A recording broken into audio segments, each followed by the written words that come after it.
Good afternoon to all of you and welcome back in thermodynamics classes. Welcome back in thermodynamics classes. अभी तक last classes में हम लोगों ने देखा था what is the work transfer, different processes for work transfer, अलग अलग प्रोसेस में अलग अलग कैसे वर्क निकलता है। हमने उन फार्मूलों को देखा था, डिराइव किया था और एक प्रोसेस को कैसे पीवी डायग्राम में ड्रा करना है हमने बहुत अच्छे से देखा है। पीवी डायग्राम में आइसोथर्मल कर्व का स्लोप क्या होगा, एडियाबैटिक का स्लोप क्या होगा, यह भी हमने बहुत अच्छे से पढ़ रखा है। मैंने सब कुछ आपको डिटेल में बताया है। मैंने कहा कि थर्मोडायनेमिक्स में हम वन बाय वन चलेंगे, एक से दूसरे को लिंक करेंगे। जब एक दूसरे को लिंक करोगे तो अपने आप आपको लगेगा कि यस, ये है कॉन्सेप्ट थर्मोडायनेमिक्स का, इसे थर्मोडायनेमिक्स कहते हैं। ठीक है, लाइनें इधर उधर खींच के हमें रटना नहीं है, हमें समझना है कॉन्सेप्ट को, जिससे कि हम इंटरव्यू के भी क्वेश्चन के आंसर दे सकें। इसलिए मैं एक सीक्वेंस में चल रहा हूं। हमने वर्क ट्रांसफर, वर्क और हीट सबसे पहले हेडिंग डाला था, उससे रिलेटेड वर्क ट्रांसफर हमने पूरा पढ़ लिया है। वर्क ट्रांसफर को फिर से जब हम फर्स्ट लॉ पढ़ेंगे तो वहां पे वर्क के बारे में थोड़ा सा देखेंगे अलग से। तो वर्क ट्रांसफर एक तरीके से कंप्लीट हुआ। अब बात करते हैं हीट की, इंटरैक्शन ऑफ हीट की। जब इंटरैक्शन ऑफ हीट की बात करेंगे तो वहां पे देखेंगे कि हीट क्या है। आपने जब वर्क ट्रांसफर पढ़ा, वर्क पढ़ा, तो आपने एनर्जी इंटरैक्शन की बात किया। Heat is also is the mode of energy interaction. Heat भी एक एनर्जी इंटरैक्शन का मोड है and heat must be cross the boundary. Heat को बाउंड्री को क्रॉस करना ही पड़ेगा, चाहे वो सराउंडिंग से सिस्टम पे आए, चाहे वो सिस्टम से सराउंडिंग पे आए, बट उसको इंटरैक्ट करना पड़ेगा। विदाउट इंटरैक्शन, इसीलिए कहा जाता है कि जब प्रोसेस होता है तभी हीट ट्रांसफर की बात करते हैं, यानी मोड। अगर एनर्जी इंटरैक्शन की बात करें तो मैंने कहा था दो ही होते हैं, एक हीट के फॉर्म में मोड होता है, दूसरा वर्क के मोड में होता है। यानी mode of energy interaction is two types, that is the heat and work. उनमें से वर्क को डिटेल से पढ़ा। अब जब हीट की बात करेंगे तो अगर एनर्जी का इंटरैक्शन और एनर्जी का transfer due to temperature difference हो, जहां कहीं भी टेम्परेचर डिफरेंस की वजह से एनर्जी का इंटरैक्शन हो, उसे हीट ट्रांसफर कहा जाता है। जहां कहीं भी एनर्जी का interaction due to temperature difference हो, वहां पर क्या कहते हैं, एनर्जी इंटरैक्शन को हीट ट्रांसफर कहा जाता है। ठीक है, तो एनर्जी इंटरैक्शन और energy transfer due to temperature difference is known as heat transfer. Energy interaction due to temperature difference is known as heat transfer. इसी को जनरली हम लोग इन जनरल कहते हैं form of energy transfer across the boundary of the system due to temperature difference. अब वो boundary system को cross करे, सिस्टम से बाहर जाए या सिस्टम के अंदर आए, अक्रॉस द बाउंड्री। बाउंड्री है भाई, हम लोग पढ़ते चले आ रहे हैं कि this is the boundary. Boundary की एक तरफ सिस्टम है, दूसरी तरफ सराउंडिंग है, दोनों के बीच में एनर्जी का इंटरैक्शन होना है, दोनों के बीच में एनर्जी का इंटरैक्शन होना है। एनर्जी का इंटरैक्शन टू मोड में होता है, एक को वर्क कहते हैं, दूसरे को हीट कहते हैं। एक को वर्क कहते हैं, दूसरे को हीट कहते हैं। वर्क को हमने कंप्लीटली पढ़ लिया है फॉर ए क्लोज्ड सिस्टम। अब हम हीट की बात करेंगे तो अगर एनर्जी का इंटरैक्शन ड्यू टू किसकी वजह से, टेम्परेचर डिफरेंस हो, अगर टेम्परेचर डिफरेंस की वजह से एनर्जी का इंटरैक्शन होता है तो उसे क्या कहा जाता है, हीट ट्रांसफर कहा जाता है। उसे क्या कहा जाता है, हीट इंटरैक्शन कहा जाता है between the system and surrounding. इसीलिए कहा गया if energy transfer across the boundary due to temperature difference between the system and surrounding, between the system and surrounding. और ये जो एनर्जी का इंटरेक्शन होगा in the form of temperature difference, temperature difference की वजह से जो एनर्जी का इंटरेक्शन होगा, वो जो एनर्जी का इंटरेक्शन होगा वो हमेशा फ्रॉम हाई टेम्परेचर से लो टेम्परेचर की तरफ फ्लो करेगा।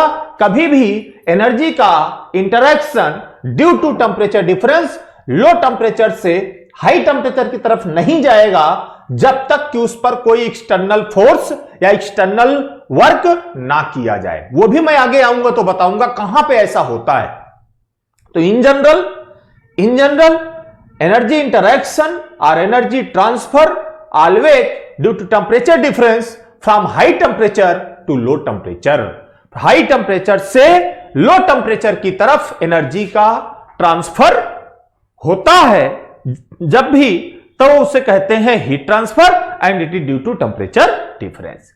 जो हीट ट्रांसफर के मोड होते हैं, कहते हैं कि हीट ट्रांसफर के मोड कौन कौन से हैं। तो हीट ट्रांसफर के मोड अपने अलग अलग हैं, 3 मोड हैं।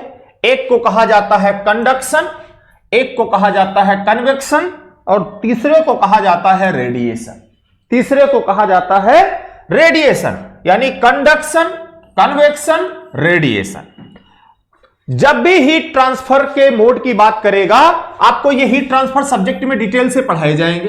कंडक्शन भी पढ़ाया जाएगा, कन्वेक्शन भी पढ़ाया जाएगा और रेडिएशन भी पढ़ाया जाएगा। मैं बहुत डिटेल से इनमें नहीं जाऊंगा। कंडक्शन का मतलब होता है it is the mode of heat transfer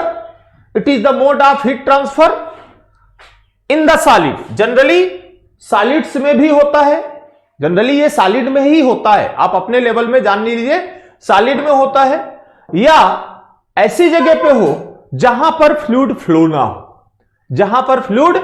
ना हो, तो उसे हम कंडक्शन की जनरली बात करते हैं। जैसे ये पेन है, इस पेन को मुझे गर्म करना है। इस पेन को मैं एक तरफ से हीट सप्लाई करूंगा, ये अपने यहां से गर्म होगा, अपने अगले वाले मॉलिक्यूल को देगा या अपने अगले वाले को देगा, अगले वाले को देगा, अगले वाले। एक भी मॉलिक्यूल यहां से वहां मूव नहीं किया। जब फ्लूइड मोशन में ना हो उस समय अगर हीट का ट्रांसफर होता है तो उसे हीट ट्रांसफर बाय कंडक्शन कहा जाता है। इसमें फोरियर लॉ आता है, वो डिटेल से हीट ट्रांसफर में पढ़ाया जाएगा, मैं उस पर मूव नहीं करूंगा, नहीं तो मेरा बहुत टाइम चला जाएगा। कन्वेक्शन हीट ट्रांसफर होता है, mode of heat transfer convection भी होता है। जब किसी सॉलिड एंड फ्लूइड के बीच में हीट का ट्रांसफर हो और फ्लूइड मोशन में हो, फ्लूइड मूव करे, फ्लूइड फ्लो करे, तो वहां पर हीट ट्रांसफर बाय कन्वेक्शन होता है।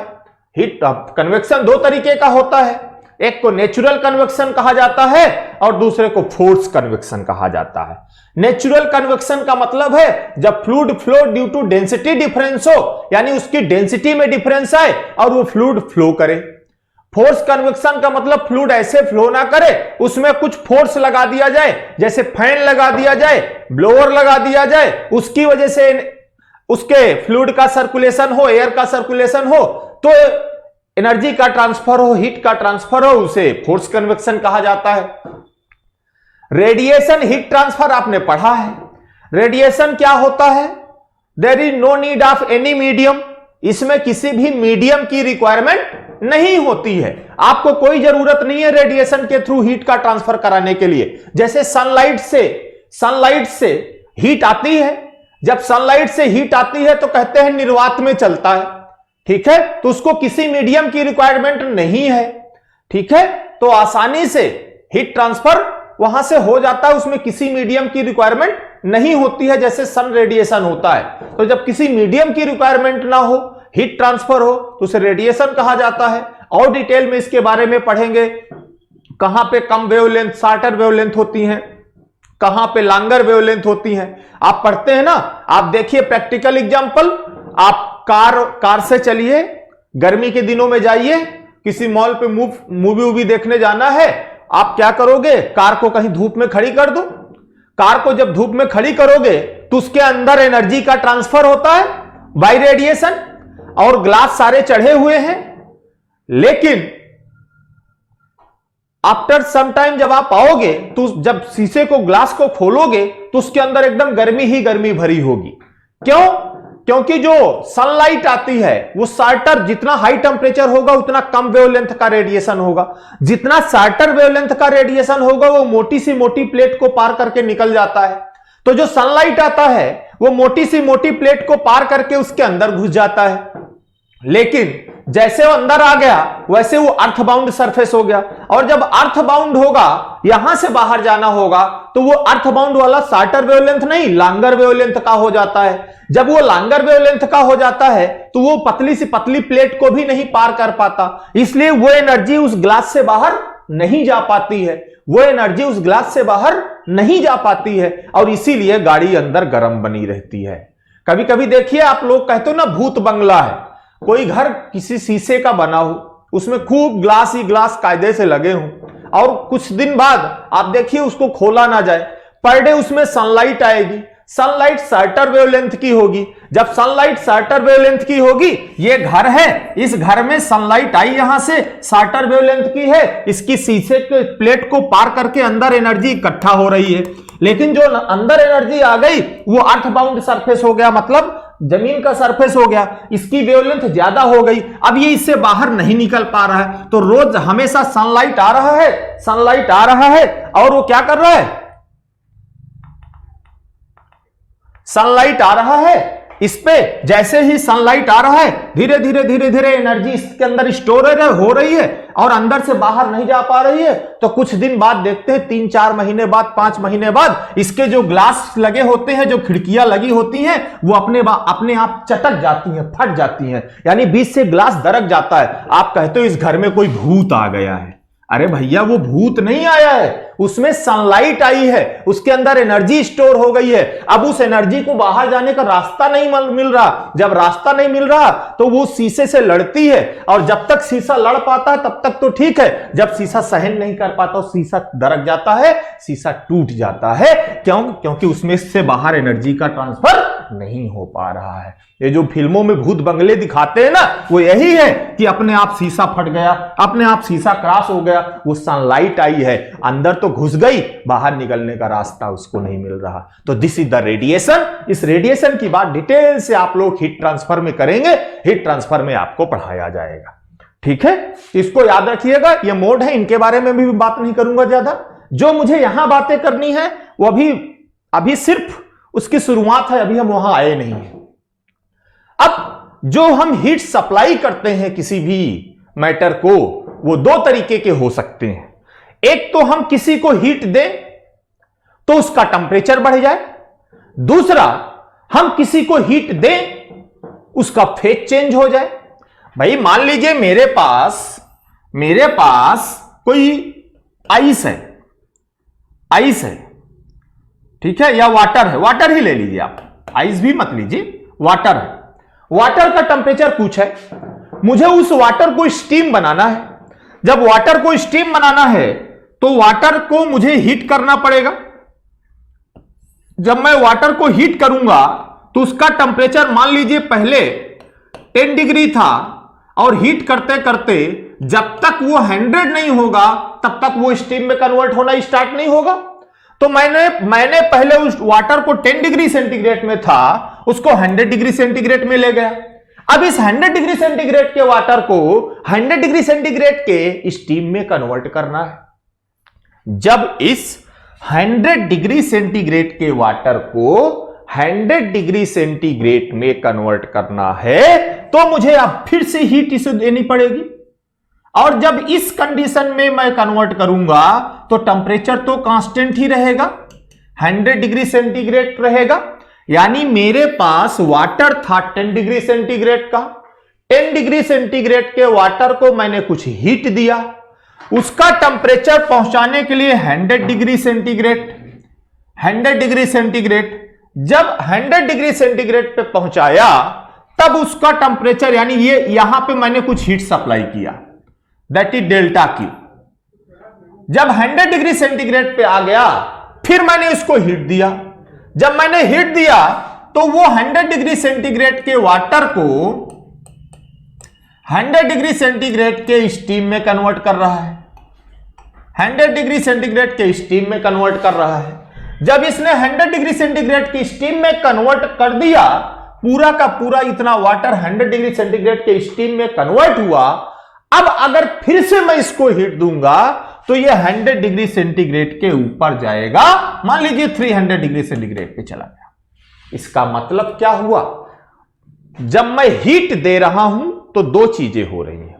पहली, फर्स्ट, इस समय उसका टेंपरेचर 10 से 100 हो रहा है, मतलब डेल्टा टी जो है वो 100 माइनस 10 यानी 90 डिग्री हो रहा है।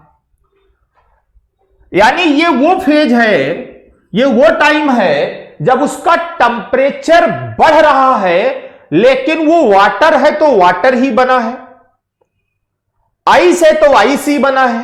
मतलब वो फेज जहां पर उसका टेंपरेचर बढ़े, जहां पर उसका टेंपरेचर बढ़े लेकिन फेज चेंज ना हो, फेज चेंज ना हो, उसको बोलते हैं सेंसिबल हीट। जहां पर उसका टेंपरेचर बढ़े लेकिन फेज चेंज ना हो, उसको बोलते हैं सेंसिबल हीट। यानी यहां से यहां तक या यहां से यहां तक ले जाने पर जो हमने हीट सप्लाई किया उसको बोलेंगे सेंसिबल हीट। जब फेज चेंज नहीं होगा, जब उसका फेज चेंज नहीं होगा, ये देखिए टेंपरेचर इंक्रीज और डिक्रीज करेगा but no phase change. Temperature increase या डिक्रीज करेगा लेकिन फेज चेंज नहीं होगा। सॉलिड है तो सॉलिड रहेगा, लिक्विड है तो लिक्विड रहेगा, वेपर है तो वेपर रहेगा, तो उसको सेंसिबल हीट बोला जाता है। और सेंसिबल हीट का formula Q = m × C × delta T कहां से आएगा, अभी आगे बात करें। यह हो गई सेंसिबल हीट। दूसरा, मैंने 100 डिग्री सेंटीग्रेड के वाटर को 100 डिग्री सेंटीग्रेड के स्टीम में चेंज किया। इसी से वेपर डोम बनता है, आगे बनाएंगे जब आप लाइट पढ़ेंगे। मतलब जब 100 डिग्री सेंटीग्रेड के वाटर को 100 डिग्री सेंटीग्रेड के स्टीम में कन्वर्ट किया तो उस समय देखिए टेंपरेचर 100 है तो 100 ही है, टेंपरेचर 100 है तो 100 ही है। यानी टेंपरेचर इसका यहां भी 100 है, यहां भी 100 है। अब टेंपरेचर में कोई चेंज नहीं हो रहा, यानी इसमें डेल्टा टी 0 है, चेंज इन टेंपरेचर 0 है। लेकिन क्या चेंज हो रहा है, फेज चेंज हो रहा है। क्या चेंज हो रहा है, फेज चेंज हो रहा है। लिक्विड से वेपर में कन्वर्ट हो रहा है, वाटर से वेपर में कन्वर्ट हो रहा है। जब टेंपरेचर कांस्टेंट रहे, टेंपरेचर में कोई चेंज ना हो बट फेज चेंज हो जाए, उसको लेटेंट हीट कहा जाता है। उसको क्या कहा जाता है, लेटेंट हीट। जैसे यहां वेपर बन रही है तो latent heat of vaporisation, latent heat of vaporisation. मतलब जब फेज चेंज हो, टेंपरेचर कांस्टेंट रहे और फेज चेंज हो, उसको लेटेंट हीट कहेंगे। और लेटेंट हीट की value delta Q = m × L की बराबर होगी। L is the latent heat, वो दी होगी। सबकी अपनी अपनी लेटेंट हीट होती है कि कितनी हीट चाहिए इसको एक फेज से दूसरे फेज में, यानी लिक्विड से वेपर बनने में। तो जब टेंपरेचर कांस्टेंट हो, फेज चेंज हो, टेंपरेचर कांस्टेंट हो यानी there is no change in temperature but change in phase, then it is the latent heat. When there is the temperature change but no phase change, then it is the sensible heat. Then it is the sensible heat. याद रहेगा sensible heat क्या होती है, latent heat क्या होती है, ये आपको बात समझ में आ गई। What is the meaning of sensible heat? What is the meaning of latent heat? ये बात समझ में आ गई, क्लियर हुई। अब सुनिए, अब सुनिए, हमने बात कर लिया लेटेंट हीट की, हमने बात कर लिया सेंसिबल हीट की। अब सुनिएगा ध्यान से भाई साहब, जो मैं बताने जा रहा हूं बहुत ध्यान से सुनिएगा। अब बात करते हैं कि एक्चुअल में हीट की जो हमने फार्मूला निकाला है टेम्परेचर इंक्रीज कराते समय, यह कहां से आया, कैसे निकालेंगे इसको, जरा ध्यान दीजिएगा। लिसन केयरफुली, ध्यान से। मैंने कहा हीट का मतलब है जब एनर्जी का transfer due to temperature difference हो तो वो हीट ट्रांसफर है, वो हीट ट्रांसफर है। सुनिएगा ध्यान से। मैं यहां पर इनिशियली क्या कर रहा हूं, दो पेन ले रहा हूं, एक ये है, इस पर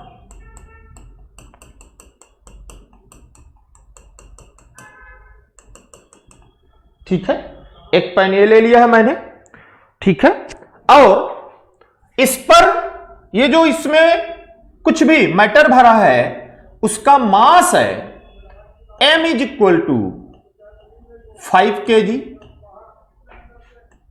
दूसरा जो मैंने बकेट लिया है,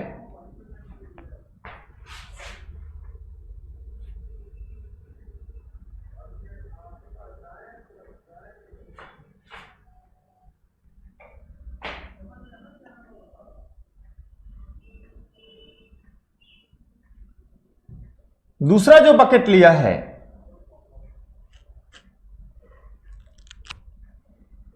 इस पर भी सेम फ्लूइड भरा है, सेम फ्लूइड भरा है, लेकिन इसमें m की वैल्यू 2 kg है, इसमें m की वैल्यू 2 kg है। मैंने इसमें भी वाटर भर दिया है, इसमें भी मैंने वाटर भरा है, इसमें भी मैंने वाटर भरा है।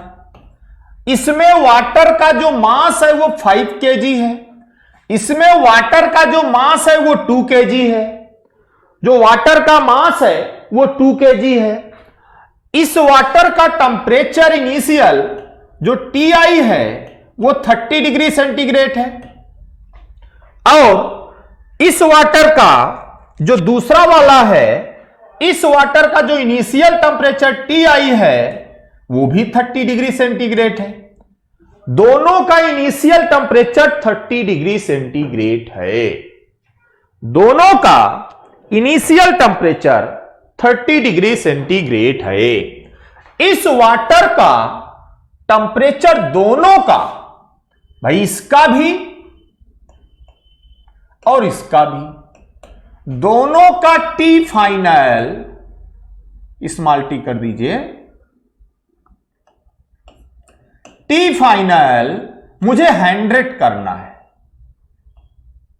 100 डिग्री सेंटीग्रेड।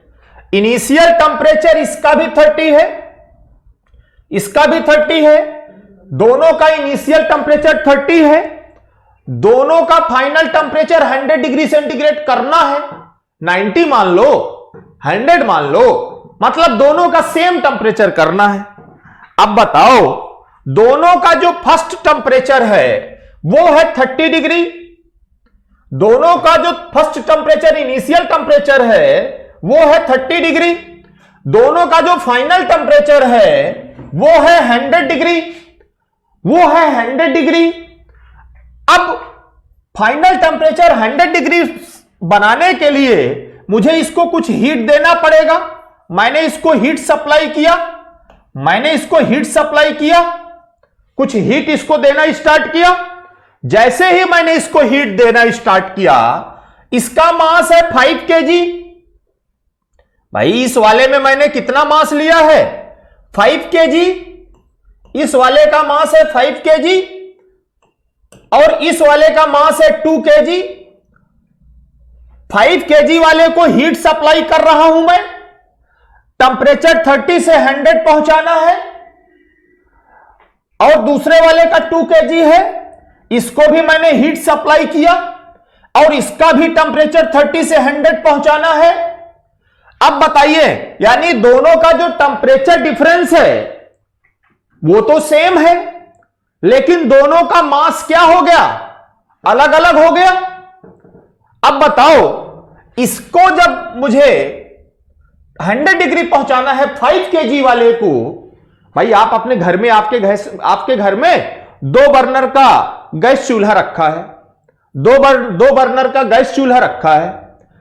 आप अपने घर में एक काम करो, एक 2 लीटर वाला कुकर है, एक 5 लीटर वाला कुकर है, एक में 2 लीटर का पानी भर दो, एक में 5 लीटर पानी भर दो और दोनों को दोनों गैस में रख दो। अब आप बताइए 2 लीटर वाला जल्दी पानी उबलेगा कि 5 लीटर वाला पानी कब उबलेगा? जब वो 100 के आसपास पहुंच जाएगा। तो 2 लीटर वाला जल्दी उबलेगा कि 5 लीटर वाला जल्दी उबलेगा?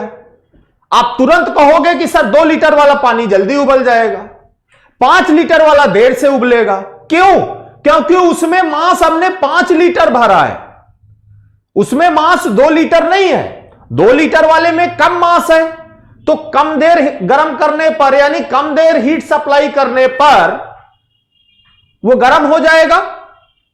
5 लीटर वाले में ज्यादा मास है तो ज्यादा हीट देनी पड़ेगी, 2 लीटर वाले में कम मास है तो कम हीट देनी पड़ेगी।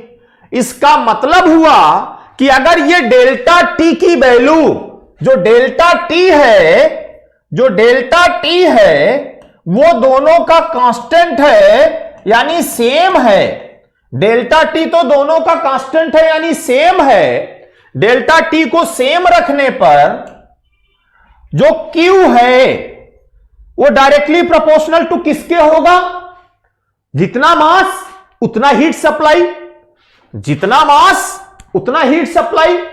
100 डिग्री सेंटीग्रेड पहुंचाने के लिए, 100 डिग्री सेंटीग्रेड पहुंचाने के लिए भाई जितना मास उतना ज्यादा हीट। इसका मतलब Q is directly proportional to mass होगा जब हमारा डेल्टा टी सेम है, डेल्टा टी सेम है। इसका मतलब एक बात तो क्लियर हो गई, एक बात तो क्लियर हो गई कि अगर डेल्टा टी 30 से 100 पहुंचाना है तो ज्यादा मास वाले को ज्यादा हीट सप्लाई करनी पड़ेगी, यह हमें प्रैक्टिकली पता है। यानी Q is directly proportional to M, Q is directly proportional to M होगा। ठीक है, अब सुनिए, एक कॉन्सेप्ट तो हमने यह निकाल लिया। दूसरा, अगर मैं आपसे कहूं कि अब फिर से मैं 2 चेंबर फिर से ले रहा हूं। एक चेंबर है मेरे पास ये वाला, दूसरा चेंबर है ये वाला, और दोनों में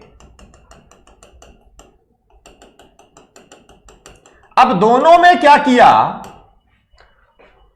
दोनों में जो मैंने मास भरा है वो m is equal to 5 kg, m is equal to 5 kg।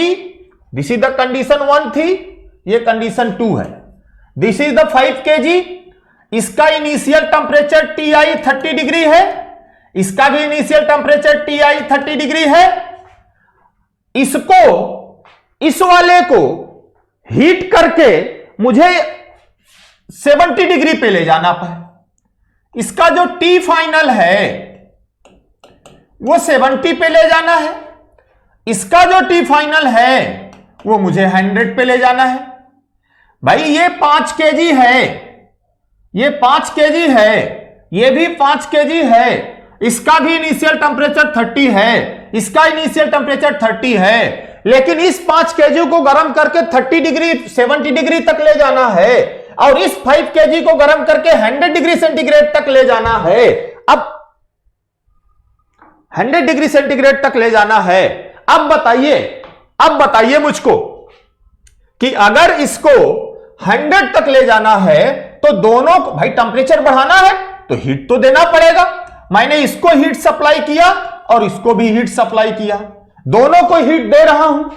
अब बताओ, अब मास सेम है, m इज कांस्टेंट, मास में कोई चेंज नहीं हो रहा, मास सेम है। जब मास सेम हो, डेल्टा टी में डिफरेंस हो, यानी delta T 70 minus 30 100 minus 30, 70 minus 30 100 minus 30, 70 minus 30 का मतलब 40।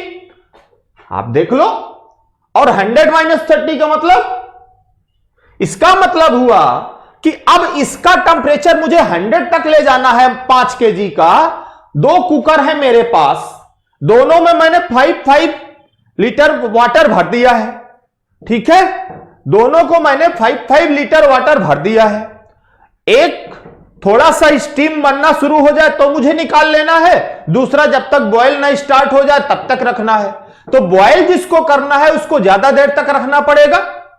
इसका मतलब हुआ कि अगर टेम्परेचर डिफरेंस जिसको ज्यादा, दोनों का मास सेम है, अगर m कांस्टेंट कर दें, m कांस्टेंट कर दें, उस समय देखें तो जो हीट सप्लाई होगी, जो हीट सप्लाई होगी वो किस पे डिपेंड करेगा, वो किस पे डिपेंड करेगा भैया, वो डेल्टा टी पे डिपेंड करेगा। जिसका डेल्टा टी ज्यादा होगा उसमें हीट ज्यादा सप्लाई करनी पड़ेगी। जिसका डेल्टा टी ज्यादा होगा, इसका डेल्टा टी 30 माइनस 70 है, इसका डेल्टा टी 30 माइनस 100 है, मतलब 100 माइनस 30, 70 माइनस 30, तो 100 वाले को मुझे ज्यादा हीट देनी पड़ेगी, डेल्टा टी की वैल्यू ज्यादा है। इसका मतलब निकला कि Q is directly proportional to delta T होगा, Q is directly proportional to delta T होगा। जो मैंने हीट सप्लाई की वो Q की वैल्यू डेल्टा टी के प्रोपोर्शनल होगी। जितना टेम्परेचर डिफरेंस ज्यादा होगा उतना ही मुझे ज्यादा हीट सप्लाई करनी पड़ेगी। ठीक है, बात समझ में आ रही। इसका मतलब क्या हुआ, हमने 2 चीजें पढ़ी। पहली चीज हमने पढ़ी कि एक मास 2 केजी लिया, मास 5 केजी लिया, टेम्परेचर दोनों का 30 है, दोनों का टेम्परेचर 100 पहुंचाना है, टेम्परेचर 100 पहुंचाना है, इनिशियल टेम्परेचर 30 है, मास 5 केजी है, मास 2 केजी है। इसका मतलब ज्यादा मास वाले को ज्यादा हीट देनी पड़ेगी, तो m is directly Q is directly proportional to m जब डेल्टा टी सेम हो। सेकेंड कंडीशन में क्या है, हमने दोनों में 5 केजी रख दिया है। एक का टेम्परेचर 70 तक ले जाना है, एक का टेम्परेचर 100 तक ले जाना है। अब देखेंगे जिसका टेम्परेचर 100 तक ले जाना है, अगर मास सेम है तो उसको ज्यादा हीट देनी पड़ेगी, यानी यहां भी Q is directly proportional to delta T जब मास कांस्टेंट हो। इसका मतलब हुआ कि Q is directly proportional to m, Q is directly proportional to delta T. ये 2 चीजें हमारे पास आई। अगर इन दोनों को मैं एक साथ ले आऊं, अगर इन दोनों को मैं एक साथ ले आऊं तो Q is directly proportional to m into delta T. भाई दोनों प्रोपोर्शनल है ना, तो दोनों को मैं एक साथ ले आया, यानी Q is directly proportional to m into delta T. अब जहां कहीं भी प्रोपोर्शनलिटी कांस्टेंट प्रोपोर्शनल आता है वहां एक प्रोपोर्शनलिटी कांस्टेंट भी आता है। वहां क्या आता है, एक प्रोपोर्शनलिटी कांस्टेंट भी आता है। अब प्रोपोर्शनलिटी कांस्टेंट का मतलब क्या है उसकी बात करेंगे आगे, लेकिन यहां पे अगर ये प्रोपोर्शनल आया है, ये प्रोपोर्शनल भाई साहब बैठे हुए हैं, या इसका मतलब अगर इनको हटाएंगे, ये प्रोपोर्शनल को हटाएंगे तो इसका मतलब यहां एक प्रोपोर्शनलिटी कांस्टेंट आएगा। तो यहां पे प्रोपोर्शनलिटी कांस्टेंट आएगा, यानी Q is equal to C M delta T. पढ़ने में आसान हो तो Q is equal to m into C into delta T. पढ़ने में आसान हो तो Q is equal to m into C into delta T, m into C into delta T. This is the temperature difference की बात कर रहे हैं। इसका मतलब कितनी हीट सप्लाई करना है, टेम्परेचर बढ़ाना है एक पर्टिकुलर मास के लिए, तो m into C into delta T, m into C into delta T. This is the heat transfer, this is the heat transfer. यहां जो प्रोपोर्शनलिटी कांस्टेंट आया, यहां जो प्रोपोर्शनलिटी कांस्टेंट आया, भाई m तो मास हो गया, डेल्टा टी टेम्परेचर डिफरेंस हो गया, Q is the heat supply हो गई, and C is the proportionality constant and this is the specific heat. This is the specific heat. इसका मतलब जो C है वो क्या है, स्पेसिफिक हीट है। C क्या है, स्पेसिफिक हीट है। इस C का मतलब हुआ स्पेसिफिक हीट, यानी यहां पर C को हम क्या बोलेंगे, स्पेसिफिक हीट बोलेंगे। इसलिए यहां पे देखिए डेल्टा Q या हीट सप्लाई जो किया that is equal to M into C into delta T and it is nothing but specific heat. It is nothing but specific heat. ठीक है। अब अगर आपसे स्पेसिफिक हीट की यूनिट कभी पूछ ले, स्पेसिफिक हीट बहुत बेसिक, बहुत बड़ा कॉन्सेप्ट बताने जा रहा हूं, ध्यान से सुनिएगा। बहुत बड़ा कॉन्सेप्ट बताने जा रहा हूं, ध्यान से सुनिएगा।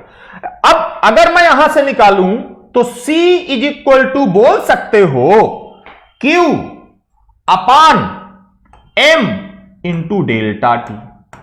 C is equal to Q upon M into delta T। ठीक है, M upon Q upon M into delta T। अब बताओ C की यूनिट क्या होगी, C की यूनिट क्या होगी, C की यूनिट क्या होगी। Q की वैल्यू भाई या तो आप किलो जूल में रखो, या तो आप किलो जूल में रखो या जूल में रखो, यही तो रखोगे भाई, या तो किलो जूल में रखो या तो जूल में रखो। Kilo joule divided by M की केजी में रखोगे। अब आया डेल्टा T, सुनिएगा ध्यान से। डेल्टा T मैं यहां लिखूंगा डिग्री सेंटीग्रेड। भाई या तो ये लिखी होगी unit kilo joule per kg degree centigrade, या तो ये यूनिट कहीं लिखी होगी kilo joule per kg kelvin, ये के है, kilo joule per kg kelvin. तो अगर यूनिट की बात करेगा तो इस टर्म में आपको यूनिट मिलेगी kilo joule per kg kelvin और kilo joule per kg degree centigrade, kilo joule per kg degree centigrade. ठीक है। अब सुनिए, दो जगह मैंने डिग्री सेंटीग्रेड लिया, केल्विन लिया। सुनिएगा ध्यान से, मैंने टेम्परेचर क्या किया था, टेम्परेचर को इस वाले में मान लीजिए आप, भाई टेम्परेचर को मैंने 30 डिग्री से 70 पे कन्वर्ट किया। ठीक है, 30 डिग्री सेंटीग्रेड से 70 डिग्री सेंटीग्रेड पे कन्वर्ट किया। 30 प्लस 273 अगर केल्विन में कन्वर्ट करना चाहता हूं तो 30 प्लस 273, 30 प्लस 273 का क्या मतलब हुआ, 273 का मतलब आई थिंक 303 केल्विन, यही होगा। और 70 प्लस 273 जोड़ के देखिए कितना आएगा, जोड़ के देखिए कितना आएगा।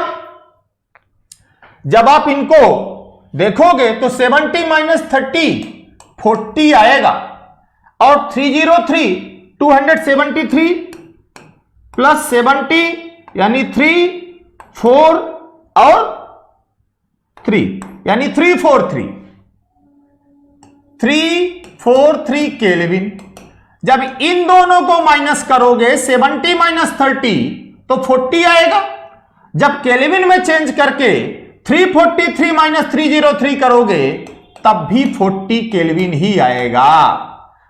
मतलब क्या हुआ कि अगर कहीं डेल्टा टी लिखा है, कहीं डेल्टा टी है, that is the temperature difference, अगर वो टेम्परेचर डिफरेंस है तो यूनिट चाहे डिग्री सेंटीग्रेड में हो चाहे केल्विन में हो, वो डिफरेंस जो है वो बराबर ही आएगा। इसलिए अगर C यानी स्पेसिफिक हीट की यूनिट कहीं kilo joule per kg degree centigrade लिखी हो तब भी कोई प्रॉब्लम नहीं है, कहीं kilo joule per kg kelvin लिखी हो तब भी कोई प्रॉब्लम नहीं है, तब भी कोई प्रॉब्लम नहीं है। इस बात को याद रखना।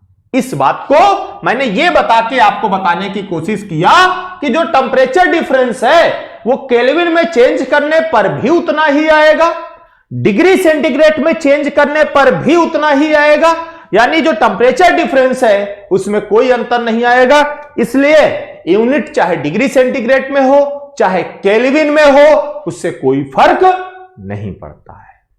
ठीक है, जब टेम्परेचर डिफरेंस दिया हो तब। अब जरा इसकी डिफिनीशन की बात करते हैं। What is the definition of the specific heat? What is the definition of the specific heat? फिर देखेंगे व्हाट इज द, देखिए कॉन्सेप्ट देखिएगा, और जो मैं आंसर यहां बोलूं वही आंसर इंटरव्यू में दीजिएगा। फिर देखिएगा आपको सामने वाला कैसे काट ही नहीं पाएगा। आपसे कोई डिफिनीशन पूछेगा तो आप मैथमेटिकल डिफिनीशन की बात करते हो, जो मैं बताने जा रहा हूं। उसके बाद मैं फिजिकल सिग्निफिकेंस बताऊंगा, what is the physical significance of the specific heat, उसकी बात करेंगे। देखिए यहां पे स्पेसिफिक हीट मैंने यूनिट आपको बताई, kilo calorie per kg kelvin और kilo joule per kg degree centigrade और kilo joule per kg into kelvin, ये भी याद रखिएगा। ठीक है, अब इसकी डिफिनीशन क्या बनेगी? हमारे पास फार्मूला है कि Q इज इक्वल टू, जो हीट मैंने सप्लाई किया that is equal to M into C into delta T, M into C into delta T. अगर ये M into C into delta T है, अगर मैं mass M is equal to 1 kg ले लूं, पहले सिंपल मैथमेटिकल डिफिनीशन है ये फिजिकल मीनिंग नहीं है इसका। M is equal to 1 kg ले लूं, delta T is equal to 1 degree centigrade ले लूं, delta T is equal to 1 degree centigrade ले लूं। जब M is equal to 1 kg, delta T is equal to 1 degree centigrade, then Q is equal to 1 into C into 1, यानी Q is equal to C। Q is equal to C। Q is equal to C कब होगा? जब मास लिया 1 kg, delta T लिया 1 degree centigrade, delta T लिया 1 degree centigrade, then Q must be equal to C। Q must be equal to C, यानी यहां से क्या कह सकते हैं? स्पेसिफिक हीट क्या है? कोई मैथमेटिकली पूछे तो स्पेसिफिक हीट क्या है? Specific heat nothing but it is the amount of heat, it is the amount of heat to require to raise यानी बढ़ाने के लिए 1 degree centigrade temperature of 1 kg of mass. 1 kg substance का 1 degree centigrade increase कराने के लिए जितना heat की रिक्वायरमेंट है वही स्पेसिफिक हीट है। कहते हैं ना 1 kg मास का, एक किलो मास का 1 डिग्री सेंटीग्रेड टेम्परेचर बढ़ाने के लिए जितनी हीट की रिक्वायरमेंट होती है that is the specific heat, that is the specific heat. यही लिखा है, specific heat is the amount of heat required to raise the temperature of unit mass through unit degree. It is the heat observing capacity. Yes, इसको अभी देखेंगे कैसे, लिखने से अभी हम देखेंगे। Specific heat is the amount of heat required to raise the temperature of unit mass through unit degree. इसका मतलब किसी पर्टिकुलर सब्सटेंस का 1 डिग्री सेंटीग्रेड बढ़ाने के लिए, टेम्परेचर इंक्रीज कराने के लिए, जब उसका मास 1 kg हो, 1 kg हो, उस समय जितनी हीट सप्लाई करनी पड़े वही उसकी स्पेसिफिक हीट कहलाती है। वही उसकी क्या कहलाती है? स्पेसिफिक हीट कहलाती है। ठीक है, अब सुनिएगा ध्यान से। अब what is the physical significance of specific heat? What is the physical significance? What is the physical significance of specific heat? ध्यान से सुनिएगा, मैं क्लियर करता हूं इसको, हटाता हूं पूरा और ध्यान से सुनिएगा। फिजिकल सिग्निफिकेंस का क्या मतलब है, सुनिए ध्यान से। मेरे पास एक कंटेनर है, दूसरा कंटेनर ये है, दिस इज सेकेंड कंटेनर। इन दोनों कंटेनर में एक में मैंने एयर भर दिया और दूसरे में मैंने वाटर भर दिया।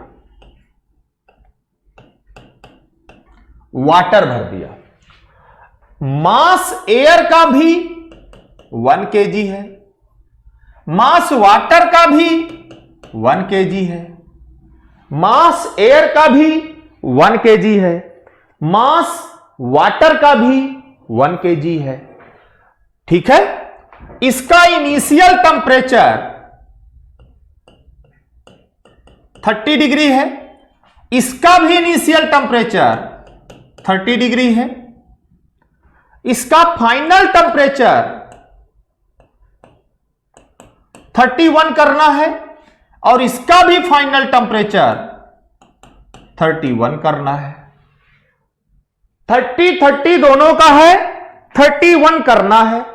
सुनिएगा ध्यान से, please listen carefully, this is a container, in this container this is air, इस कंटेनर में मैंने एयर भर दिया है।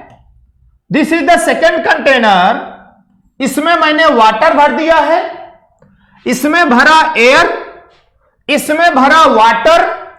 एयर का मास है 1 kg, वाटर का भी मास है 1 kg।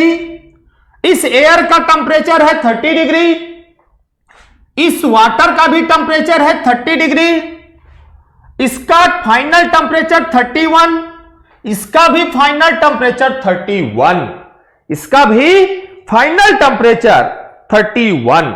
अब मुझे बताइए डेल्टा टी इसका क्या हुआ? अगर डेल्टा टी देखें तो 1 डिग्री सेंटीग्रेड हुआ ना, 1 degree by 31 minus 30 1 degree centigrade. इसका भी डेल्टा टी क्या हुआ? 1 डिग्री सेंटीग्रेड हुआ, यानी दोनों का डेल्टा टी 1 डिग्री सेंटीग्रेड है। मास भी दोनों का 1 kg है। इसका मतलब इसका जो Q होगा वो C के बराबर होगा, इसका जो Q होगा वो C के बराबर होगा, that is the specific heat. तो क्या अगर 1 डिग्री सेंटीग्रेड टेंपरेचर बढ़ाना है 1 kg मास सब्सटेंस का, तो क्या दोनों की वैल्यू सेम होगी? क्या दोनों की वैल्यू सेम होगी? क्या प्रैक्टिकली जब ऑब्जर्व किया गया, अगर इसको एयर को कांस्टेंट प्रेशर पे ले ले, वो बाद में देखेंगे कि कांस्टेंट प्रेशर पर क्या मतलब है। तो ये जो वैल्यू आती है Q is equal to C1 is equal to 1.005 kilo joule per kg kelvin आती है। एयर के लिए C की value 1.005 kilo joule per kg kelvin आती है। और जब वाटर के लिए देखते हो तो 4.187 kilo joule per kg kelvin आती है। लगभग 4.18 के आसपास 4.187 किलो जूल पर केजी आती है। यानी ये है वाटर के लिए और ये है एयर के लिए। डिफिनीशन कहती है, मैथमेटिकल डिफिनीशन कहती है कि अगर हमें स्पेसिफिक हीट की डिफिनीशन बतानी है तो पर केजी मास के लिए 1 डिग्री सेंटीग्रेड टेंपरेचर बढ़ाने के लिए जितनी हीट की रिक्वायरमेंट है that is the specific heat. इसका मतलब जो एयर के लिए भरा वो this is the specific heat, water के लिए भरा this is the specific heat. लेकिन दोनों की वैल्यू प्रैक्टिकल जब करके निकाला गया तो एयर वाले के लिए 1.005 kilo joule per kg kelvin निकली, 1.005 kilo joule per kg kelvin निकली। और इसके लिए 4.187 kilo joule per kg kelvin निकली, 4.187 187 kilo joule per kg kelvin निकली। इसका मतलब क्या हुआ? इसका मतलब समझते हैं आप? इसका मतलब समझते हैं आप? अब आएगा फिजिकल सिग्निफिकेंस और physical meaning of the specific heat. ठीक है, कहने का मतलब है कि 1 डिग्री सेंटीग्रेड जब इसका टेम्परेचर मुझे बढ़ाना था तो मैंने इसको हीट दिया। 1 डिग्री सेंटीग्रेड इसका भी टेम्परेचर बढ़ाना था तो मैंने इसे भी हीट दिया।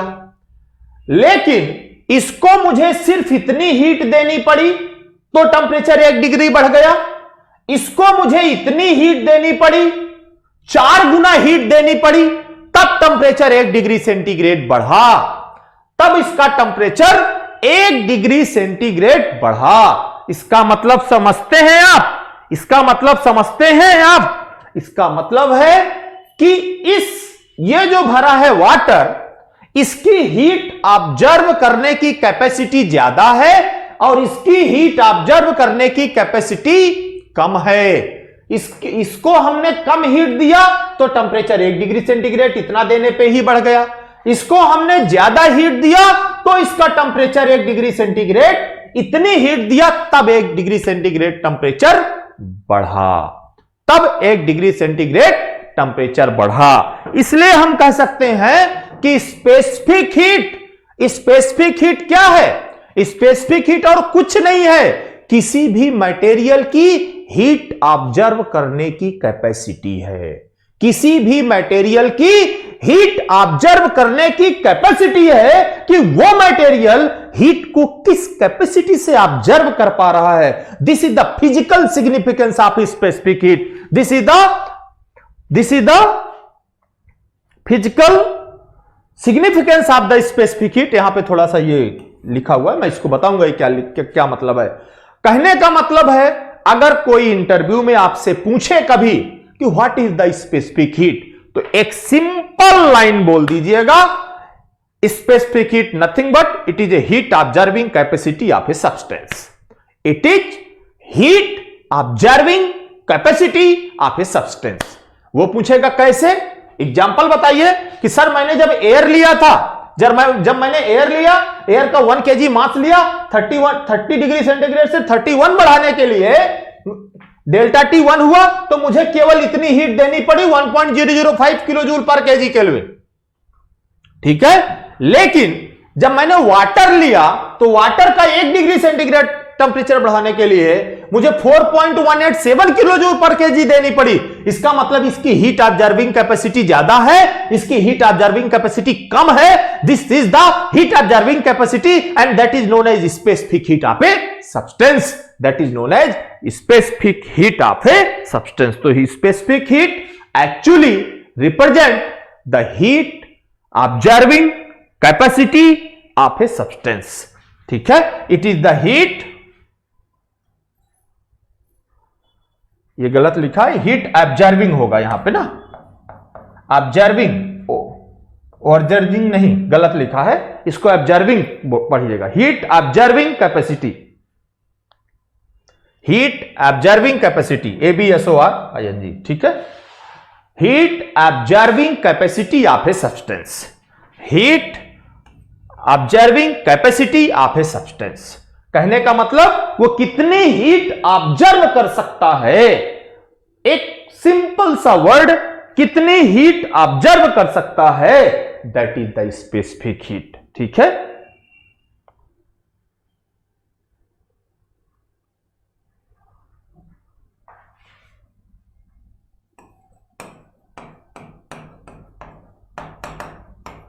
हीट ऑब्जर्विंग, ये गलत लिख गया है, ये गलत है थोड़ा सा, ये वर्ड है ना, टाइप करने में थोड़ा सा मिस्टेक हो गई होगी। Heat observing capacity,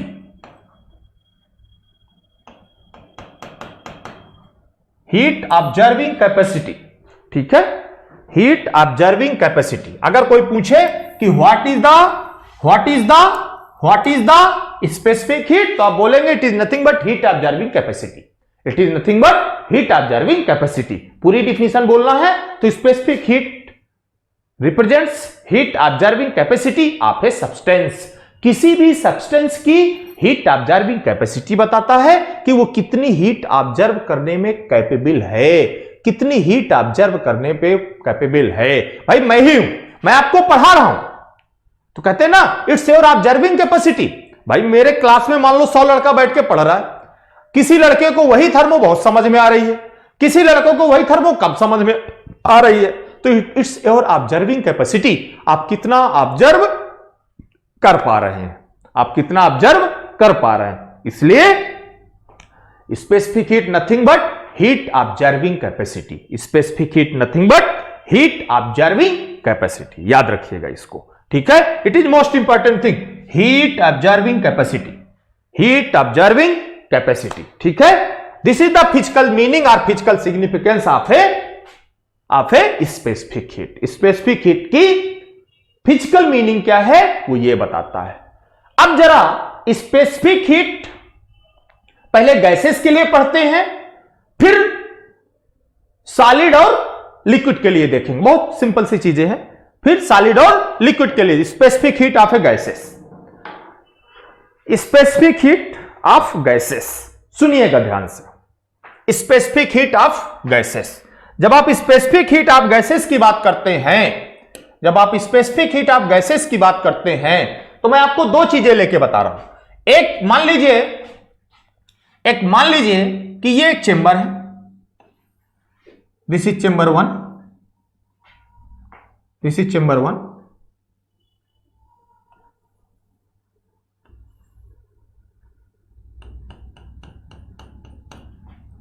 this is chamber 2,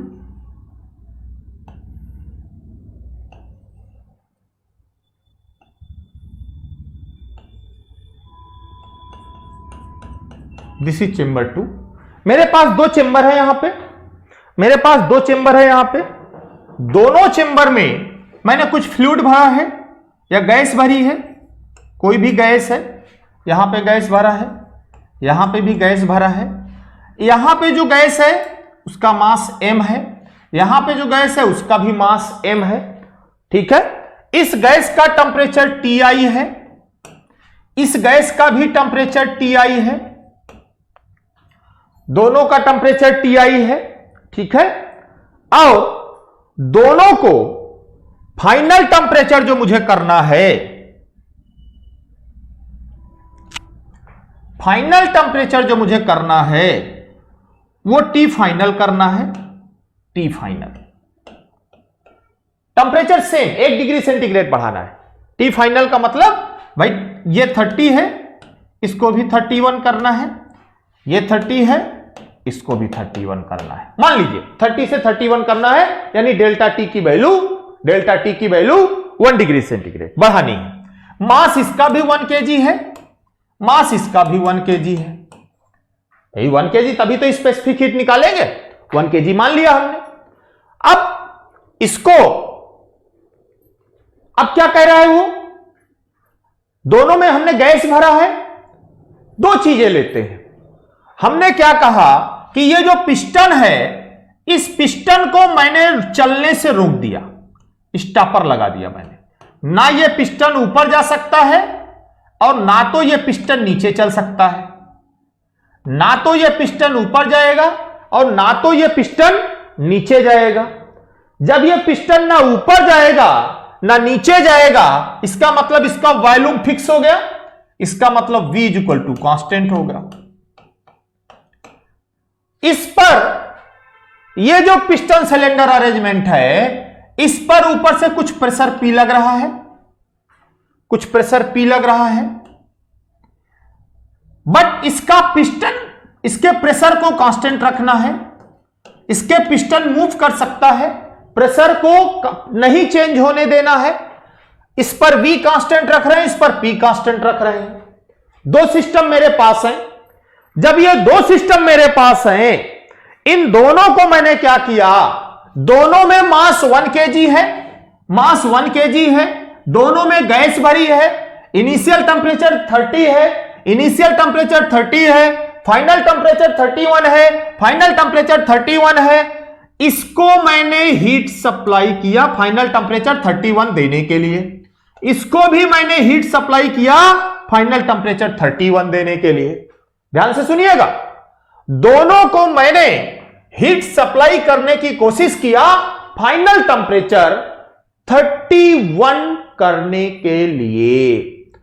भाई इनिशियल टेंपरेचर 30 है, मास 1 kg है, गैस भरी है, टेंपरेचर को मुझे 31 करना है। एक के पिस्टन को मैंने फिक्स कर दिया है, मूव नहीं करने दे रहा हूं। दूसरे का पिस्टन मूव कर सकता है, दूसरे का पिस्टन मूव कर सकता है। जब पिस्टन मूव कर सकता है इसका मतलब, लेकिन प्रेशर को कांस्टेंट बना के रखना है। अब मैंने हीट सप्लाई किया दोनों में, जब मैंने इसको हीट दिया, जब मैंने इसको हीट दिया तो आपको पता है कि अगर इसको हीट देना है तो पिस्टन को मूव नहीं करने देना, पिस्टन फिक्स है। और जब पिस्टन फिक्स है तो इसको और इसके पिस्टन को फिक्स करके हीट सप्लाई कर रहे हैं कि टेंपरेचर 30 से 31 हो जाए।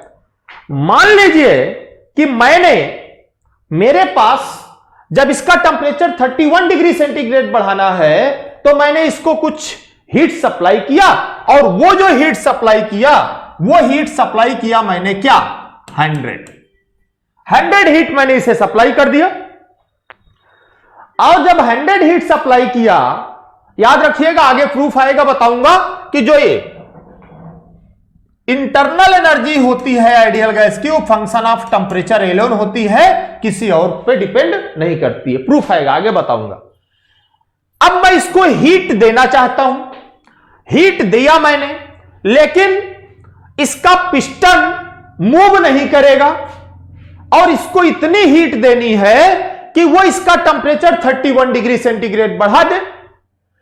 तो जब आप इसको हीट दोगे तो वो हीट, पिस्टन मूव नहीं कर रहा, क्लोज सिस्टम है, इसका मतलब उसके इंटरनल एनर्जी के फॉर्म में वो हीट सेव हो जाएगी। अगर पिस्टन चलाना होता तो हमें कुछ काम भी करना पड़ता। इसका मतलब हुआ कि पिस्टन को हमने किया फिक्स, वॉल्यूम हुआ कांस्टेंट, रिजिड कंटेनर है तो वर्क तो 0 होगा, पिस्टन मूव नहीं कर रहा, P इंटू डीवी 0 है, P इंटू डीवी 0 है क्योंकि चेंज इन वॉल्यूम 0 हो गया, चेंज इन वॉल्यूम 0 हो गया मतलब पिस्टन मूव नहीं कर रहा। अब ये उतनी हीट लेगा जितने में कि टेंपरेचर 1 डिग्री सेंटीग्रेड बढ़ जाए, और वो हीट इसके अंदर जो गैस है उसके मॉलिक्यूल को मोशन कराने में, यानी मॉलिक्यूल को एनर्जी देने में खर्च होगी, और जो एनर्जी स्टोर होगी उसको कोई हम इंटरनल एनर्जी कहेंगे। यानी जो हीट देंगे वो पूरी की पूरी हीट उसके इंटरनल एनर्जी के फॉर्म में स्टोर हो जाएगी, और वो इतनी इंटरनल एनर्जी दे दे कि उसका टेंपरेचर 30 से 31 हो जाए, 30 से 31 हो जाए। अब आप बताइए, जो हीट आपने इसको दिया है, जो हीट आपने इसको क्यों दिया है, उस हीट में चूंकि टेंपरेचर इंक्रीज कराना नहीं है, भाई टेंपरेचर तो इंक्रीज कराना है ना। जब आपको टेंपरेचर इंक्रीज कराना है तो क्यू कांस्टेंट वॉल्यूम में जब आप हीट सप्लाई करोगे, भाई दो चीजें होती हैं, या तो W और या तो इंटरनल एनर्जी। जो इंटरनल एनर्जी होगी उसकी वजह से टेंपरेचर बढ़ेगा, internal energy is the function of temperature only. Constant volume है तो W 0 होगा, कांस्टेंट वॉल्यूम है तो W 0 होगा। मान लो कि मुझे हीट 100 डिग्री 100 सप्लाई करनी पड़ी, जब इसका टेंपरेचर 1 डिग्री बढ़ जाएगा, यानी ये 100 का 100 इंटरनल एनर्जी के फॉर्म में इसके अंदर स्टोर हो गया। ये 100 का 100 भाई दो चीजों में बटेगा, इंटरनल एनर्जी और एक्सटर्नल वर्क।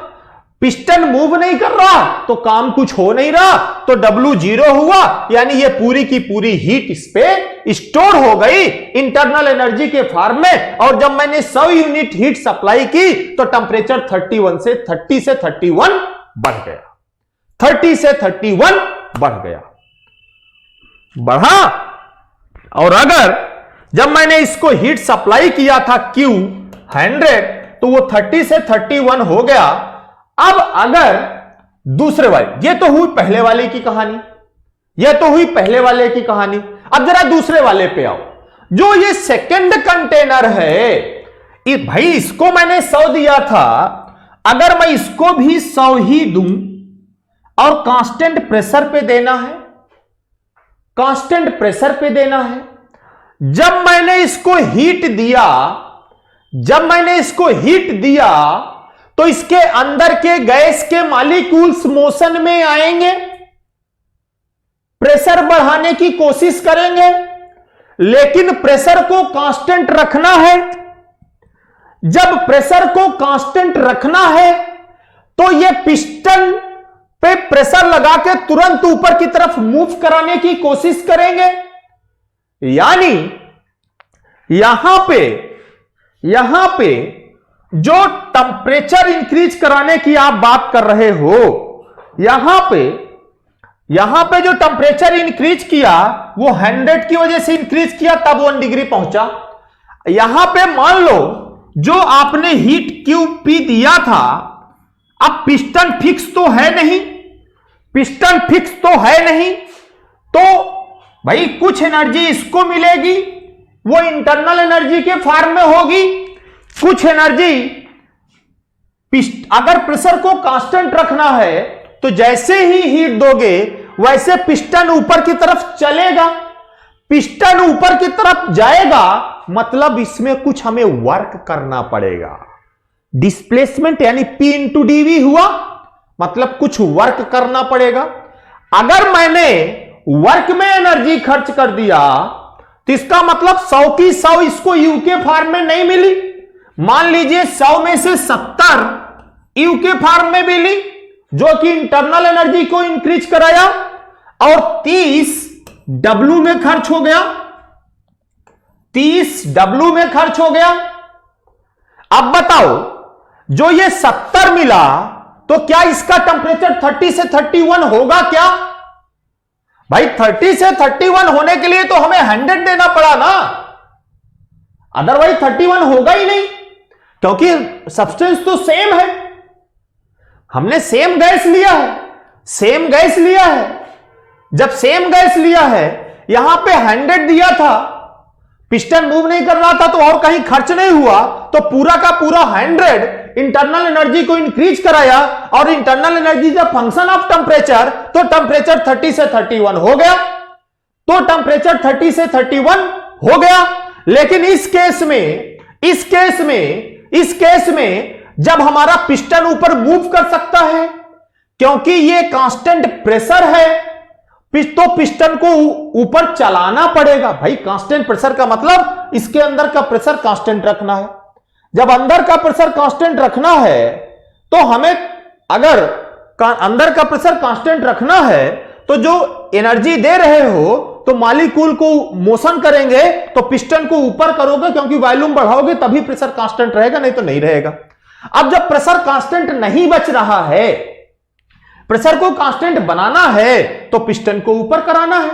हमने पिस्टन को ऊपर कराया, हमने पिस्टन को ऊपर कराया। जब हमने पिस्टन को ऊपर कराया तो हमारा 100 में से कुछ हीट इसको काम करने में खर्च हो गई, वो हो गई 30, ये हो गई 70, वो हो गई 30 और ये हो गई 70। अब क्या होगा, इसको 70 ही मिला जो टेम्परेचर बढ़ाने के काम में खर्च हुआ। इसका मतलब इसको जब तक इसके बराबर नहीं मिलेगा तब तक इसकी हीट बढ़ेगी नहीं, तब तक इसका टेम्परेचर 1 डिग्री सेंटीग्रेड बढ़ेगा नहीं। अगर 1 डिग्री सेंटीग्रेड बढ़ाना है तो जस्ट एग्जांपल, जो मैं 100 सप्लाई कर रहा था, अगर ये Q100 ना सप्लाई करके मैं Q 150 सप्लाई कर दूं, मान लीजिए 130 ही सप्लाई कर दूं, 130 ही मान लो, 140 मान लो, मान लीजिए कि मैंने 150 सप्लाई किया। जब 150 सप्लाई किया और इस 150 में जो इंटरनल एनर्जी को बढ़ाने में खर्च हुआ वो U इज इक्वल टू 100 हो गया, U इज इक्वल टू 100 हो गया, और जो काम करने में खर्च हुआ वो 50 खर्च हुआ, जो काम करने में खर्च हुआ वो 50 खर्च हुआ। अब मुझे बताओ भाई, मैंने अब इसको अगर उतना ही टेम्परेचर बढ़ाना है तो मुझे हीट ज्यादा देनी पड़ेगी, तभी ये पूरा 100 यूनिट इसको इंटरनल एनर्जी के फॉर्म में मिलेगा, तभी इसका टेम्परेचर 31 होगा। और 31 करने के लिए जितना इसको दिए थे उतना ही इसको इंटरनल एनर्जी के फॉर्म में देना पड़ेगा। जैसे इंटरनल एनर्जी के फॉर्म में इसको 100 दिए थे तो इंटरनल एनर्जी के फॉर्म में इसको भी आपको 100 ही देना पड़ेगा। बाकी कहां खर्च हो रहा है उससे उसका कोई लेना देना नहीं है। इसका मतलब हुआ कि अगर इसको 100 यूनिट हीट देनी पड़ेगी बट वर्क भी हो रहा है तो उसके लिए कुछ और हीट देनी पड़ेगी। इसका मतलब इसको 100 की जगह 100 की जगह मुझे कितनी हीट सप्लाई करनी पड़ी? 150 यूनिट हीट सप्लाई करनी पड़ी। 150 यूनिट हीट सप्लाई करनी पड़ी, जिसका 100 यूनिट इंटरनल एनर्जी में खर्च हुआ, 50 यूनिट वर्क में खर्च हुआ, तब जाके इसका टेम्परेचर 30 से 31 हुआ। तब जाके इसका टेम्परेचर 30 से 31 हुआ। कहने का मतलब है जब आप कांस्टेंट वॉल्यूम की बात करेंगे, जब आप कांस्टेंट वॉल्यूम की बात करेंगे उस समय वॉल्यूम में चेंज नहीं होगा तो एक्सटर्नल वर्क 0 होगा। अगर एक्सटर्नल वर्क 0 होगा तो जितनी हीट देंगे वो पूरी की पूरी इंटरनल एनर्जी में लग जाएगी और टेम्परेचर 30 से 31 कर देगी, 1 डिग्री सेंटीग्रेड बढ़ा देगी। तो यहां पे 100 यूनिट में 1 डिग्री सेंटीग्रेड टेम्परेचर बढ़ गया। लेकिन जब कांस्टेंट प्रेशर में आए तो हमने देखा कि 1 डिग्री सेंटीग्रेड बढ़ाने के लिए हमें 100 यूनिट तो इंटरनल एनर्जी को देनी ही पड़ेगी, साथ में पिस्टन को ऊपर मूव कराना है कांस्टेंट प्रेशर में रखने के लिए। पिस्टन को ऊपर मूव कराना है कांस्टेंट प्रेशर में रखने के लिए। जब पिस्टन को ऊपर मूव कराना है कांस्टेंट प्रेशर में रखने के लिए तो उस समय उसको हमें ज्यादा हीट सप्लाई करनी पड़ेगी। यानी यहां सप्लाई करनी पड़ी 100, यहां सप्लाई करनी पड़ी 150 यूनिट ज्यादा। एग्जाम्पल के तौर पे 50 यूनिट ज्यादा। यह कांस्टेंट प्रेशर प्रोसेस था, यह कांस्टेंट वॉल्यूम प्रोसेस था। अब कांस्टेंट प्रेशर में 50 यूनिट क्यों देनी पड़ी? क्या अलग है?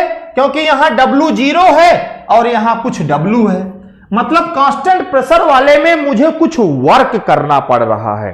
कांस्टेंट प्रेशर वाले में मुझे कुछ वर्क करना पड़ रहा है, इसीलिए कांस्टेंट प्रेशर वाले की स्पेसिफिक हीट ज्यादा। भाई जितनी हीट सप्लाई की है वही स्पेसिफिक हीट है। कितनी हीट सप्लाई करनी पड़ रही है 1 डिग्री सेंटीग्रेड बढ़ाने के लिए? 150 यूनिट। इसमें कितनी हीट सप्लाई करनी पड़ी 1 डिग्री सेंटीग्रेड बढ़ाने के लिए? 100 यूनिट। इसका मतलब हुआ कि कांस्टेंट प्रेशर वाले में मुझे ज्यादा हीट सप्लाई करनी पड़ रही है, कांस्टेंट प्रेशर वाले में ज्यादा हीट सप्लाई करनी पड़ रही है, कांस्टेंट वॉल्यूम वाले में कम हीट सप्लाई करनी पड़ रही है। कांस्टेंट वॉल्यूम वाले में कम हीट सप्लाई करनी पड़ रही है। इसीलिए जो Q है, जो हीट ट्रांसफर है, भाई अगर मैं कांस्टेंट प्रेशर वाले की बात करूं तो इस कांस्टेंट वॉल्यूम वाला ये है तो इसकी हीट होगी Q constant volume is equal to M into CV into delta T। Constant pressure वाले की क्या होगी? QP is equal to M into CP into delta T। M into CP into delta T। आपने देखा कि ये जो QP है कांस्टेंट प्रेशर की हीट है, ये ज्यादा है, 150 है कांस्टेंट वॉल्यूम वाले से। इसका मतलब हुआ कि जो QP है must be greater than QV। क्यों? क्योंकि QP वाले में इंटरनल एनर्जी और एक्सटर्नल वर्क दोनों करना पड़ रहा है और QV वाले में केवल इंटरनल एनर्जी बढ़ाना पड़ रहा है, एक्सटर्नल वर्क 0 है। This is the difference between CP and CV। Conceptual question है, इंटरव्यू में अगर ऐसे बताने वाले हो कोई आपको बाहर नहीं करेगा, एकदम क्लिस्टर क्लियर होगा। यानी QP is greater than QV। क्यों ऐसा है? क्यों? क्योंकि यहां पे इंटरनल एनर्जी एक्सटर्नल वर्क दोनों है, यहां पे केवल इंटरनल एनर्जी है, एक्सटर्नल वर्क 0 है। QP की value M CP delta T is greater than QV की value M CV delta T M CV delta T। अब दोनों जो सेम है उनको बाहर कर दो, मास 1 kg सेम है, डेल्टा T सेम है, इसका मतलब हुआ CP is greater than CV। CP is greater than CV। क्यों CP is greater than CV? क्योंकि CP में internal energy and external work दोनों है और CV में सिर्फ इंटरनल एनर्जी है, एक्सटर्नल वर्क 0 है। एक्सटर्नल वर्क 0 है। समझिएगा, पढ़िएगा, नहीं आएगा तो फिर से बताऊंगा, बट समझिएगा जरूर इसको, बहुत कॉन्सेप्चुअल है, एकदम क्लिस्टर क्लियर है। उसमें इंटरनल एनर्जी और एक्सटर्नल वर्क दोनों है, इसमें केवल इंटरनल एनर्जी है, एक्सटर्नल वर्क 0 है। इसीलिए CP और CP किससे बड़ी है? CV से बड़ी है। CP किससे बड़ी है? CV से बड़ी है। और इसीलिए आप एक टर्म पढ़े हैं, gamma is equal to CP by CV। Gamma is equal to CP by CV। Gamma is equal to CP by CV। और गामा की वैल्यू आपने कहा था कि ऑलवेज ग्रेटर देन 1। मैंने कहा था ना, आगे बताऊंगा, gamma is always greater than 1। अब क्यों ग्रेटर देन 1? क्योंकि CP is always greater than CV and gamma is nothing but CP by CV. If gamma is nothing but CP by CV, then CP is greater than CV, so gamma is greater than 1 and gamma is nothing but adiabatic index. Gamma is nothing but, आप पढ़े हैं, adiabatic index। adiabatic index gamma की value 1 से ज्यादा होती है और CP is greater than CV। क्यों होता है? यह साफ साफ मैंने लिखा है, गलती मत करना, क्योंकि CP में इंटरनल एनर्जी एक्सटर्नल वर्क दोनों होता है और CV में केवल इंटरनल एनर्जी की बात करता है, एक्सटर्नल वर्क 0 हो जाता है। This is the specific heat for gases. This is the specific heat for gases. इसमें अब स्पेसिफिक हीट फॉर गैसेस ये डिटेल बताने के बाद इसकी डिफिनीशन है, वो थोड़ा सा कुछ नहीं है। देखिए, अब स्पेसिफिक हीट CP और CV एक कॉन्सेप्ट छोटा सा है, बट उसको जब मैं नेक्स्ट क्लास पे फर्स्ट ला पढ़ाऊंगा तो उससे पहले उसका डिस्कशन कर लेंगे। हमने CP और CV दो पढ़ा गैस के लिए, लिक्विड और वेपर, लिक्विड और सॉलिड। उसमें क्या CP CV पढ़ेंगे? क्या नहीं पढ़ते? तो क्यों नहीं पढ़ते? क्योंकि यह भी इंटरव्यू में पूछा जाएगा। गैस आप सॉलिड के लिए बता दो CP क्या होगा, CV क्या होगा, फिर कंफ्यूज हो गए। तो कंफ्यूज नहीं होना है, आप देखिएगा, उसकी वैल्यू भी बताऊंगा और उसका कॉन्सेप्ट भी क्लियर कराऊंगा, फिर फर्स्ट ला पे चलेंगे जस्ट उसके बाद। तो मैं आज के लेक्चर को यहीं पे रोकता हूं, इस कॉन्सेप्ट को समझ लीजिएगा। नेक्स्ट क्लास में मैं यहीं से शुरू करूंगा, इसको थोड़ा सा रिवाइज कराऊंगा, CP और CV का कॉन्सेप्ट, फिर गैस सॉलिड और लिक्विड की बात करेंगे, फिर जाएंगे फर्स्ट लॉ ऑफ थर्मोडायनेमिक्स में, फिर आएंगे फर्स्ट लॉ ऑफ थर्मोडायनेमिक्स। लेकिन यह कॉन्सेप्ट क्लियर जरूर कर लेना। मैंने इतनी कहानी ऐसे नहीं बताई है, इसको इसलिए बताई है कि आप केवल रटते हो, बेटा रटना नहीं है, इसको समझना है, कॉन्सेप्ट क्लियर करना है। मैंने बहुत डेप्थ में जाके बताया है, ठीक से समझिएगा, कोई दिक्कत हो तो बताइएगा। ठीक है, आज की क्लास को यहीं रोकते हैं, फिर देखते हैं अगली क्लास में। ठीक है, ओके, थैंक यू।